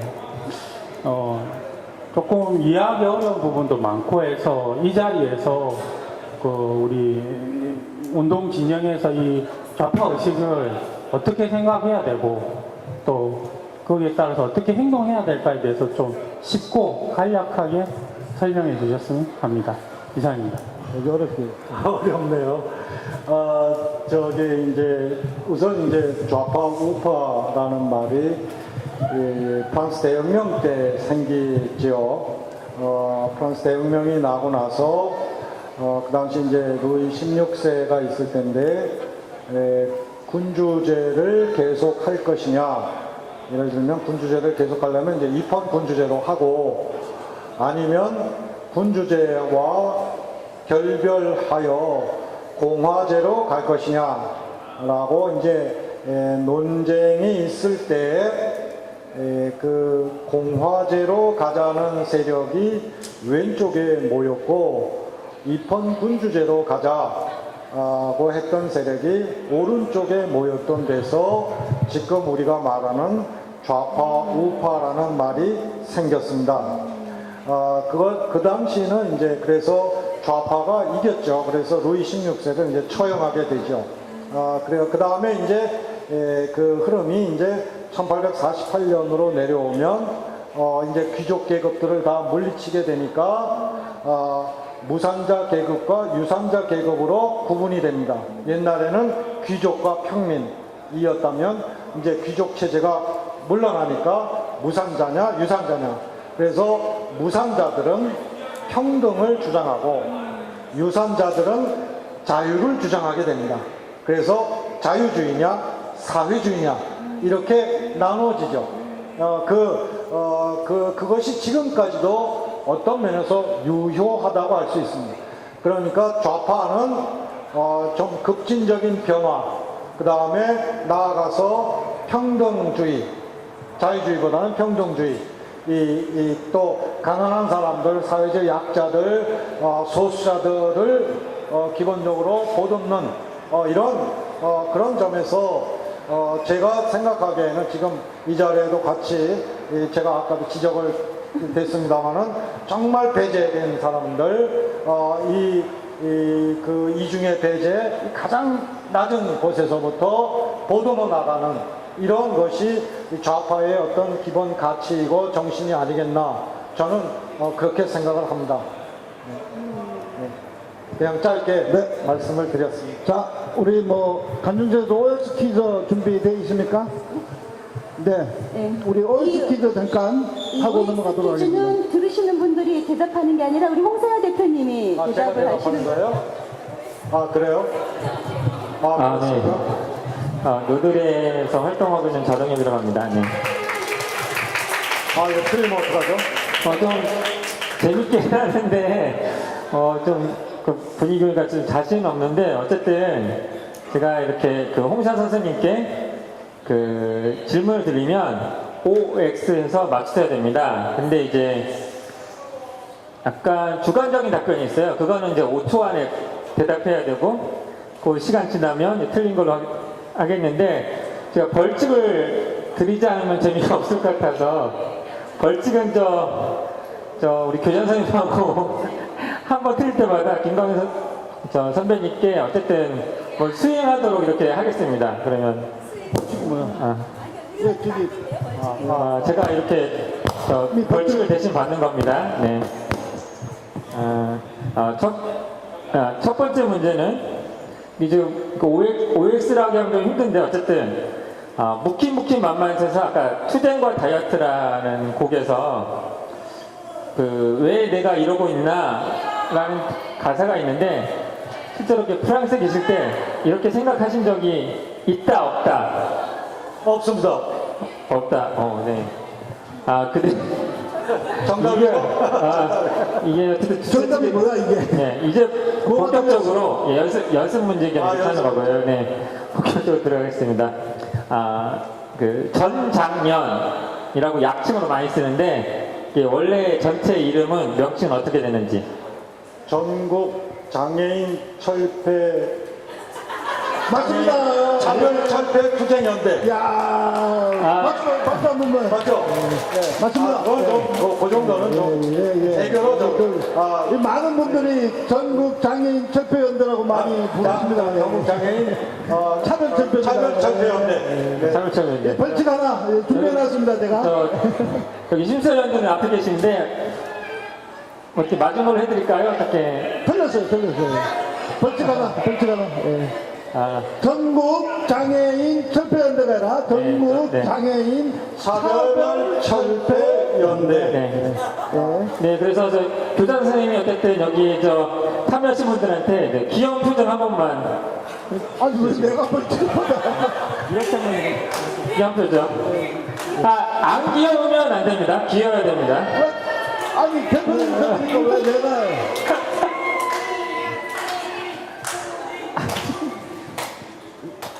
네. 이게 계속 어쨌든 되게 진지하게 어떤 오랫동안 들었는데 여기 오면 어쨌든 답을 해야 되잖아요. 어떻게 한번 제가 왜 이렇게 해야 됩니까? 그렇게 말해. 아유 간단한 거라도 한번 해서 간단한 거라도. 저도 랩으로. 제가요? 제가 하나요. 제가 뭘 하죠? 제가 노래를 부를 테니까요. 예. 춤을 좀 한번 그래요? 자, 네, 알았습니다. 랩으로. 내 모습, 지옥 같은 세상에 갇혀버린 내 모습, 큰 모습, 자유, 평등, 지키지도 않는 거짓 약속. 닥터라고 그래. 언제나 우리 소외받아 왔고, 방구석에 배기물로 살아있고, 그딴 짓거로 쳐다보는 자들의 시선, 윗선 속에 동전 만든 병신인 줄 알아. 닥쳐라. 여기서 준비끼리. 계속 네, 벌칙이 또 남아있습니다. 네, 두 번째 문제를 많이 준비했는데 좀 줄이겠습니다. 어쨌든 좀 쉬운 문제를 이번에는 프랑스에는 저상버스가 있다 없다? 있습니다. 네, 여기 가장 잘 아시겠죠? 네. 몇 프로 있습니까? 그것까지 모르겠네요. 몇 프로까지는. 100%가 안 모양이죠. 100%는 아닙니다. 예. 글쎄요, 지금은 모르겠어요. 그냥 제가 4년 전 이후에 어제 못 가서. 네, 있다. 네, 넘어가겠습니다. 어쨌든 그 다음 세 번째 문제. 이건 뭐 맞추실 것 같은데 부양 의무제에 따라 부양의 의무를 지지 않는 사람은 다음 중 그 사지선다형입니다. 1번 아버지, 2번 딸, 3번 사위, 4번 사돈. 사돈! 맞습니다. 네, 약간 이게 굉장히 쉬운 여기 문제군요. 예, 문제를 준비하신 분들이 따로 있습니다. 네. 그는 우리 노들량 학생회도 물어도 맞출 수 있습니다. 강의 소수자가 정치하면 진보 정치 뭐라고 다시 어렵죠. 한 번만. 장애인 등의 소수자가 어쨌든 뭐 소수자가 정치하면 그게 바로 진보 정치인가? 장애인 중에 뭐 이런 또 어려운 문제를 했었어요 이게. 그 자체가 진보인가 아닌가 뭐 이런 이야기. 진보입니다. 아, 네, 그렇구나. 맞습니다. 진보이다. 네. 뭐 하여튼 네. 이건 틀렸습니까? 맞습니까? 맞습니다. 아닙니다. 틀렸습니다. 예. 저는 우리 대표님하고 생각이 좀 다른데, 예를 들어서 장애인 중에 새누리당에 가가지고 정치하고 나 장애인 당사자요 그러면서 새누리당 근데 그 사람 보고 진보 정치라고 할 수 없지 않습니까? 그렇네요. 맞죠? 그러면 이제 제가 벌칙을 하나 내는 걸로 하고 제가 그래서 제가 그러면 시간도 많이 됐고 해서 좀 저는 이제 이렇게 대표님께서 이렇게 오늘 이 자리에 와서 많은 좋은 이야기 해주시고 또 반성도 하시고 또 질문에 틀리시고 뭐 이런 여러 가지 이제 이야기를 하셨는데 저는 이제 그 샹송아. 우리 박수 좀 부탁드리겠습니다.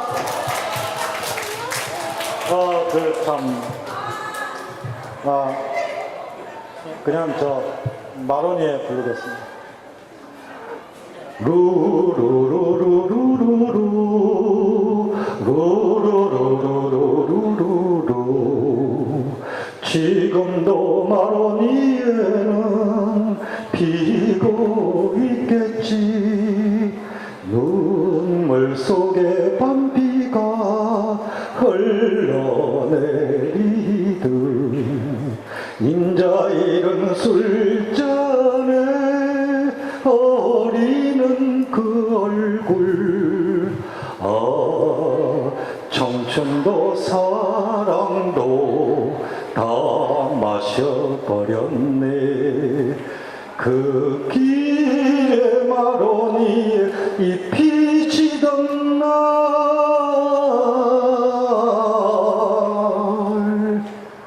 루루루루루루루루루루루루루 지금도 마로니에는 피고 있겠지.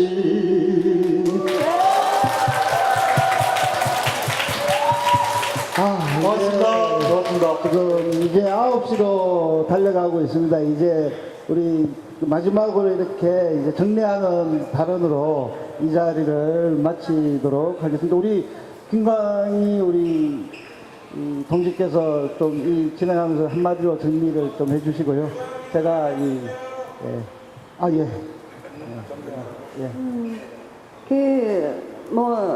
정리보다는 어차피 오늘 진행자는 질문을 많이 준비해왔다가 사실은 다 질문 못했는데요. 고민을 엄청 많이 했는데 한 이틀을 그런 생각이 듭니다. 요새는 그 배제된 자들이 서로 손을 잡고 점점이 선을 만들어 가고 있는 그런 지금 힘들이 만들어져 가고 있는 것 같아요. 그렇다면 이 선들이 모이면 또 하나의 면이 돼야 될 텐데 과연 그 진보신당, 진보 이제 신당 연대 회의가 될 텐데 이런 진보 정치가 그런 배제된 자들이 손잡고 만드는 선이 모여서 얹혀갈 수 있는 면이 될 수 있겠는가?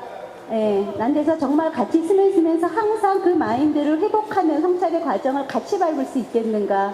라는 질문을 마지막으로 드리고 싶습니다. 질문을 같이 받고 나중에 정리를 시간 때문에 마찬가지의 또 질문이고 의미입니다. 여기 보면 선생님께서 글을 담은 그곳에 이런 글이 있더라고요. 자본가는 피를 빨고 진보정당은 표를 빨았다라는 이런 글을 울산의 한 비정규직 노동운동가가 이번 총선에서 느낀 감정들을 이렇게 언급을 했다라고 하더라고요. 오늘의 또 주제이기도 하고 우리는 이제 뼈 빠지게 이 현장에서 할 수 있는 투쟁들을 하고 우리의 권리들을 확장시키기 위한 투쟁을 하고 있습니다.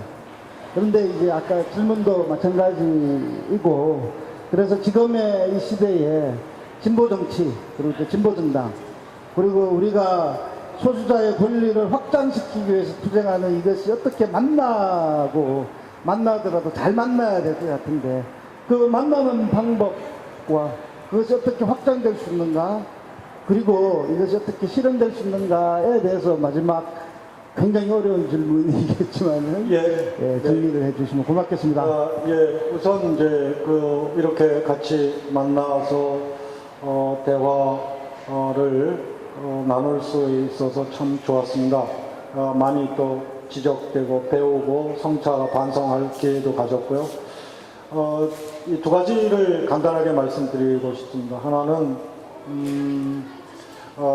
저는 이제 어떤 말을 하거나 어떠한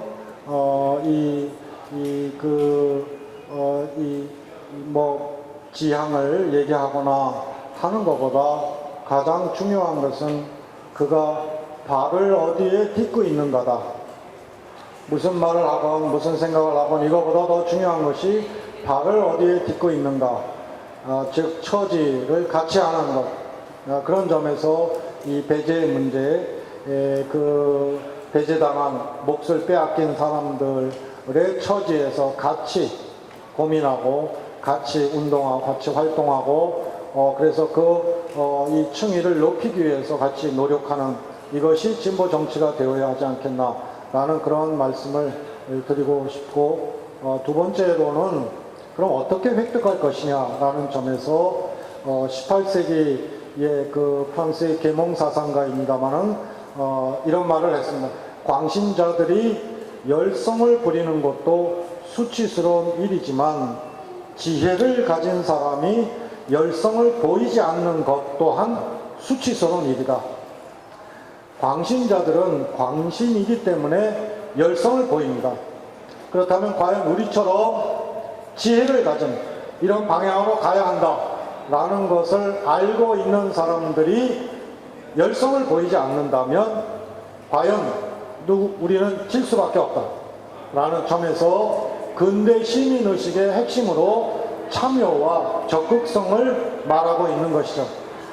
그래서 이 세상에 한꺼번에 우리가 바라는 대로 바뀌기는 대단히 어렵습니다. 그래서 이것은 제가 잡초한테는 좀 미안한 말인데, 잡초도 다 의미 있는 격이기 때문에, 근데 이런 말이 있어요. 잡초한테는 미안한 말인데 잡초를 없앨 수는 없지만 뽑을 수는 있다. 우리가 매일 일상적으로 열심히 실천하고 행동하고 정말 의지로 낙관하면서 적극적으로 지혜를 가진 사람, 열성을 갖고 있듯이 그렇게 하면 그래도 우리 사회는 나아지지 않겠나 이런 생각을 하고 있습니다. 같이 공유하고 싶습니다. 여기서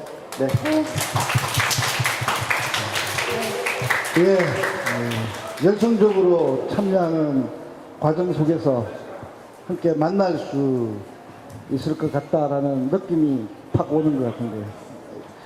잘 들으셨습니까?